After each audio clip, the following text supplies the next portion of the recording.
Good morning, everybody. I just wanted to return to the table with the new policy as it affects everyone's function, works, task, and expectations in the course, specific to what needs to go into the rubrics in a text-based environment.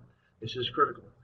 And students, when they do appeal or they request for review of a grade, more often than not, it's relative to specifics that may have been left out in the critical element areas of the rubrics specific to formative assessments.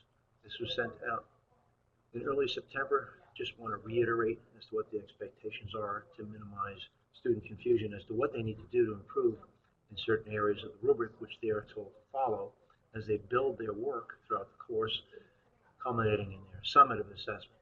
But nothing has changed here relative to the use of each element in the rubric. It is critical for a student's skill sets to be able to scaffold and migrate and grow and develop utilizing the rungs of the ladder on these rubrics. So you must put something in specific to a deficit that you have identified as their instructor, so they clearly understand, again, in the text-based environment, what is expected of them and how they can improve. Generic feedback at the end of the rubric and the feedback to learner does not help them. They need specifics. These are guideposts for the students.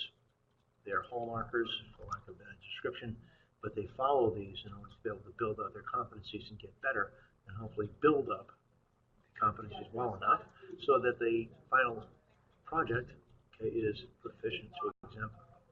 So you are not required to provide feedback within every rubric element if students are earning the top proficiency level, although noting how students demonstrated high achievement can also validate their efforts. Don't ignore it.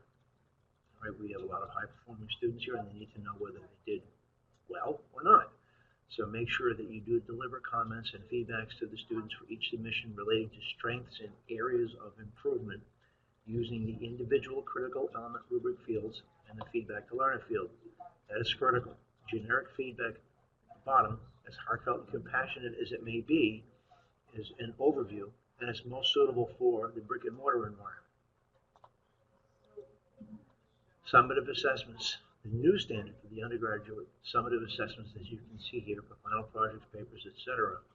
You must continue to use every rubric element in summative rubrics. However, you're not required to provide written feedback within a rubric. Instead, you're expected to offer general comments regarding a student's overall assignment within the feedback to learner field. You're talking an accumulative, an aggregate, of their work throughout the course as so guided by the specific comments relative to strengths and weaknesses in the formative assessments, which are hopefully a natural, coherent build to the summative assessment. So again, in the text-based environment, this is imperative.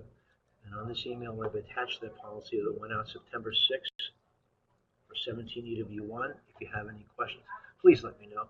We know it is a lot of work. It takes a lot of dedication to be able to be specific to the strengths and weaknesses of the students in these rubrics. We understand that. We are trying to work with everyone to help make this as efficient as possible. But we also want to avoid the deficits and expectations that our learners have.